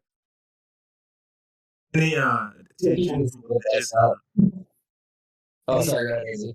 Any tangential religious media Solus would like to endow us with in the audience to really give them some media time, something to sit down on a downtime to engage and enjoy with? Oh, by the way, speaking of which, just wanted to bring this up that I thought was kind of important. Basically, there was this movie that was old-fashioned. It was basically like 50 Shades of Grey, except it was a religious version. And I think that it kind of solidifies something I said to Solus a couple of months ago. It's just this idea that a lot of the Bible has very dark and humanistic vehicles that are prescribing some lesson. And I think that sometimes when we sanitize stories to this degree to do an alternative narrative without providing these humanistic vehicles that humans often are in order to drive to these conclusions, we don't really get viable lessons and something earnest to take away from them. We get a disconnected finger wagging for the sake of saying what is wrong. And it's sad because it's not really reflective of what could be found in biblical talk, yes. Or in just biblical literature. So I wanted to get back to my man's here, and I wanted to see if he had any media he would like to endow to the audience, because we talked about Cobra Kai and Black Mass, and is there anything you would want to recommend to the audience? Passion of the Christ, Mel Gibson. I say that's a good movie everyone needs to watch, 100%. There is a cigar that actually pairs well with that movie. Believe it or not. I was about to say, believe it or not, that's a tall order. What is it? Sin Compromiso, number 5 from Dumbarton Tobacco and Trust. Made with Steve Stalker. Yeah. Now, people would often think that cigar smoking is something celebratory. Well, again, I love how we're bringing Hollywood into this. Hollywood also pushed that image of, how winners and gangsters smoke cigars. Even rich people too who smoke cigars, but that's not exactly true because I can attest. Realistically, look, there's all kinds of people from all walks of life who smoke cigars. Like mathematics. Cigar smoking is a great equalizer. I've seen it. I've seen blue-collar folk smoking with, hotshot businessmen, who they thought that I thought they were assholes until I got to know them. I'm like, oh, wow. You're actually pretty dope, man, Now, ill-mannered folks still exist in the cigar world, but hey, that's how the world works. You'll find bad apples everywhere you go. It's just a matter of ignoring them and just gravitate toward people who mean well, who won't hurt you, man. So that's the thing. Now, with that being said, you know, Hollywood, cigar smoking can be seen as celebratory, but, it's what you make of it. And that's why I'm a big believer that you can pair cigars with not only food and drink, but with music and with media too, like movies. That's why I believe that scene compromiso goes well with the Passion of the Christ, because, for one, the cigar actually has a cross on the band, and that band is actually known as the Patens cross from the medieval France, specifically from the 14th century France. And according to Steve Saka, who designed and blended the cigar, because that's actually his flagship blend for Dunbarton Tobacco and Trust, he explained his choice for the Patens cross. It meant that the cross symbolized honor, courage, all those great virtues that he actually believes in. Who, by the way, Steve Saka is actually a former Navy man too. And now he's basically one of the best cigar makers in the industry. Is he Christian? Is he Catholic? Who knows? He doesn't even talk about faith, but, I wouldn't be surprised if he's Catholic. I really wouldn't be surprised. He is very false in his faith. I'll give you that. Who you're speaking of? He's one of those people. There's some people in history who they never really go public about, but I don't think that's necessarily a bad thing. No, it's not. Yeah. Some people worship in different ways like that. While other people, and now this guy is actually one of my inspirations, Nick Melillo of Foundation Cigars. He's this kind of short but energetic Italian dude from Connecticut. And this guy loves Nicaraguan tobacco. But that guy, what I love about him is that he's actually Ethiopian Orthodox Christian, and that's why certain sub-brands from Foundation actually have Christian themes. Like, for example, take a look at the Tabernacle. The original blend and the Havana's CT number 142, they both have a portrait of the late Emperor of Ethiopia, Haile Selassie, on the band. And that's because Haile Selassie was actually the direct descendant of King Solomon from Judea. Yup.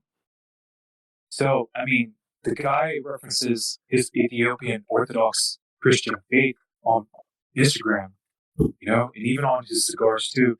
So I was thinking, if this guy is embraced by the industry, even when it comes to disclosing his faith, why can't I do the same, but with Roman Catholicism? And so I was fortunate to have that kind of a platform, and lately I've been making references to the TLM, whether people like it or not.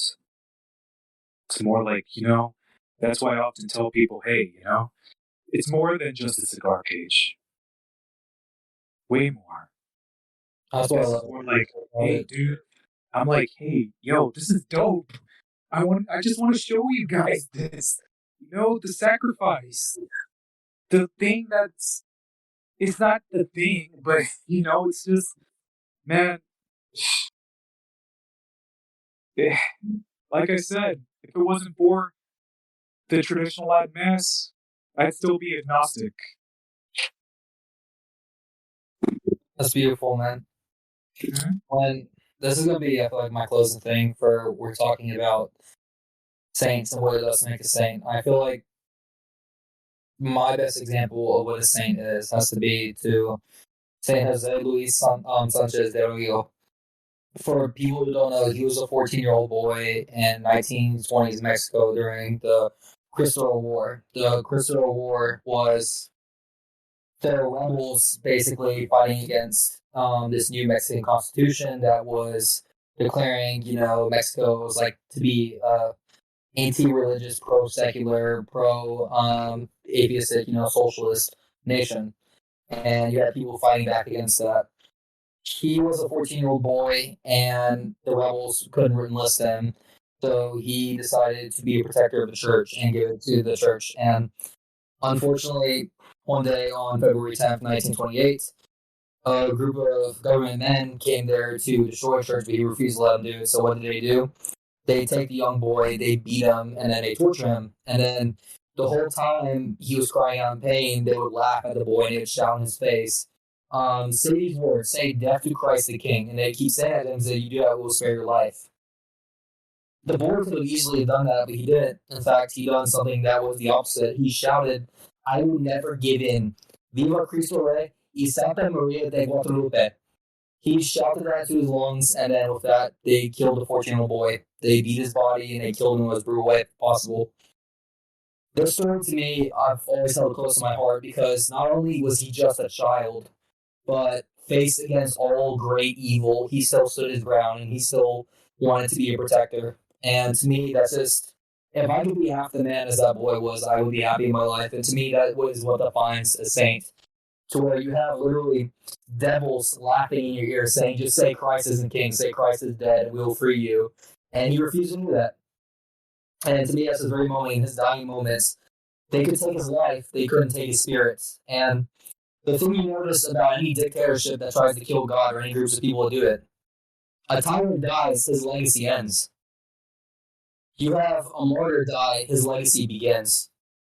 And that's the story that's always held close to my heart for him. And he was, I pray for him every day. I hope the kid's okay. And I know he's looking down at us, and he's just very inspirational to me. But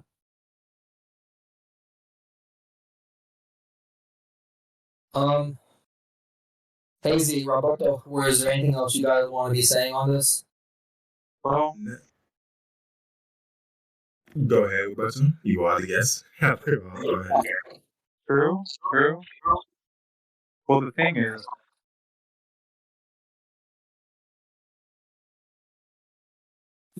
it's been quite the ride so far. And I'll admit it, I prefer going to the TOM, but I'm actually more open to checking out the other 23 Catholic rites because the way I see it, it's like that Avatar 1 moments back in The Legend of Korra, back when, after spending a good chunk of his life on that lion turtle that gives people the ability to firebend, including himself. Now, this was the era before the Avatar was even a thing. Why do I bring this up? Because, during his journey, after running across other spirit animals, there's a moment where one of the spirit animals say, don't you have another lion turtle to go to? Something like that. He's like, what? There's other lion turtles? Like, Juan is surprised. That's exactly how I felt when I found out about the Eastern Catholics. I was like, what? There's actually other Catholics out there who, Wait, there's more? yeah, like they don't go to Latin Mass, but they have their own liturgical rites, their own ways to do the sacrifice, but at the same time, they're still in communion with Rome, and legitimately so. I'm like, yo, what? I was like legitimately shocked, man. Like the Byzantines, I mean, they've been having their thing since the Eastern Roman Empire was a thing, basically. Sour Malabars from India, that came from St. Thomas the Apostle.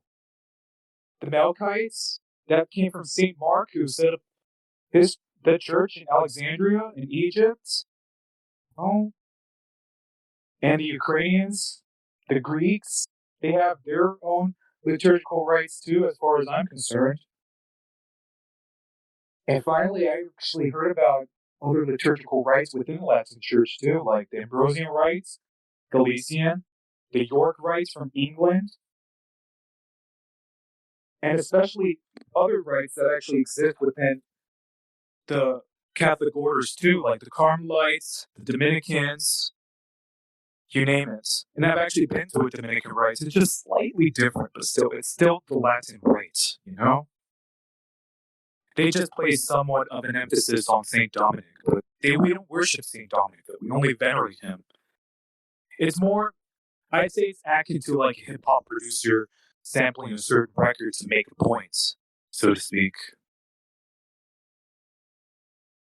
You know? But yeah, like, it's been a ride, and I'm still learning. You know? I don't think I'll ever, and I mean ever, know everything about Catholicism, because St. Thomas Aquinas attempted to do that until one day God basically told him, Yeah. "Yo, man, you know too much. Just relax. Just relax. Just believe, okay? Just have faith." And St. Thomas Aquinas, he finally relented and said, "Fine." And that's when he actually stopped writing Somna contra Gentiles, because of that moment.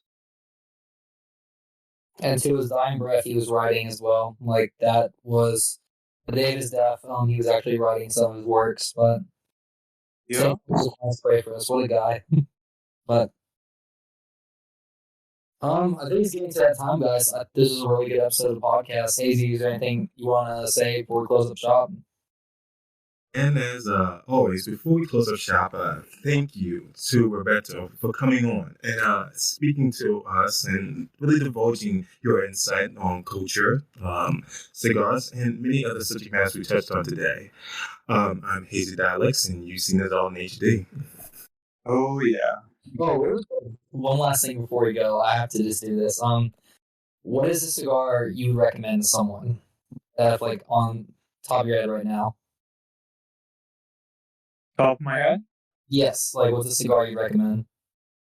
Plasencia Reserva Original in a Toro. That's 6x50, but still it works. And I will say this, two things about it. One, multi-medium in strength. Medium in body. It's not that feisty. It's mild, but not mild like it's creamy. It's mild in the sense that it's not going to rock your socks off much. You know? And it's a great introduction to the cigar world. Like, it's approachable. Yet it's all Nicaraguan. And I It's not asked you trying to both be questions. finesse. It's strictly Central American. Nice. Next question, I'll just leave off with both of your. I would really like to hear. What is your, if you could, like, just think of yourself as the avatar. You're the cigar vendor, if you will. What would be your ideal cigar if you could just manifest it just before you? What will be the taste and scent? What would that look like to you? You could describe to the audience. Well, I'd like to say this first. I should have said this earlier. Like, I prefer thin ring gauges from a ring gauge from 42 to 49. So, that being said, I prefer Coronas, Petit Coronas, Lonsdales, certain Churchills, double Coronas, all made in the classical Cuban dimensions. Now, with that being said, so perfect length for me, 5.5 inches with a 42 ring gauge. The strength, medium full. It's not that powerful, but it's still powerful in general. You know? It's not that spicy either. It's all Nicaraguan. But barely anything from La Isla de Ometepe Island, which is an island in Lake Nicaragua. I actually prefer tobaccos from Esteli, Condega, and Jalapa. And that's all blended to create something. You know, I prefer some fruity nuances to my blends because I eat fruits. You know, that's basically my snack, basically daily. I prefer coffee notes. Earth, definitely earth. Earth has to be the backbone. And finally, to top it off, hints, creaminess that unites the light fruitiness too. To me, it's got to taste something like a cross between my favorite Cuban, which is Hoyo de Monterrey, Epicure number 2, and my favorite cigar of all time, which is a one-off from Ilusión. And the one-off actually has the peace sign on it. And that one-off has to be in the Corona size. That's why it shows 5.5 by 42. Dude, it just makes me feel baller. Like, I mean, I've smoked Davidoffs. I smoked some high-end stuff in my own right. I've smoked Cubans. I've even smoked a 42-year-old Cohiba Lancero from 1980 for crying out loud. Yeah, believe it or not. Yeah, $300 in flames, basically. And that was actually gifted to me too, man. You know? But yeah, man, I've had all that stuff. I'm way more happier with that one-off, man. Oh yeah. So that would be my dream cigar right there. Let me see what mine be. Mine would be very similar to an H. Upman number 2, I'd say. So I would definitely go for made in Cuba, fillers Cuba, binders Cuba, wrappers Cuba. But dimensions, I'd say good 6-inch and like 42 ring gauge. That's usually what my go-to is. And more of a medium to bolder flavor and strength like that in foams. I'm looking more for a more nutmeg, cinnamon, and salted peanut flavor of it all to intensify while, like enjoying one of these. So that's definitely some of my go-tos right there. Like, that's probably, I'd say that's my go-to. Mm-hmm. Excellent. Wait, one more thing. Now, about the Placencia I recommended. Now, for anybody out there who are bourbon freaks, if you like monkey shoulder, that actually goes well with that Placencia Reserva Original because, I kid you not, one swig of that monkey shoulder is going to turn that cigar into vanilla without the sugar. Ooh. Oh, yeah. I kid you not, dude. I can attest big time. I was actually shocked. So you're going to thank me for this. It does go well with bourbon, too, not just rum. Yep. I think that's just it for me. Hazy, anything else? No, I'm done. I've asked all my questions, and this is the conclusion of the podcast. Yeah, that was a good episode. Hey, my friend, it's good to have you on, and you're always welcome back, man. That was awesome. Absolutely. I'd be down for this in the future, man. Oh, yeah. Brother, man. All right. Hazy, you want to close us off? Yes, I am. Thank you for watching Requiem Radio. I appreciate Roberto for being coming here and sharing his insight. And of course, as always, I appreciate Solus for bringing always these unique guests onto the podcast. And of course, Hazy Alex, you can find me on Twitter. And hopefully you also look for these people as well on other social media platforms. But, That's very good questions, too. Those are really good questions you gave to Roberto and I. So appreciate it. I might not be able to find much in commentary, but I hope it's really guided and navigated the conversation quite well enough for it to be enjoyable viewing and listening experience for the audience at home. So you've seen this all in HD, and until next time, peace. Okay. Yep.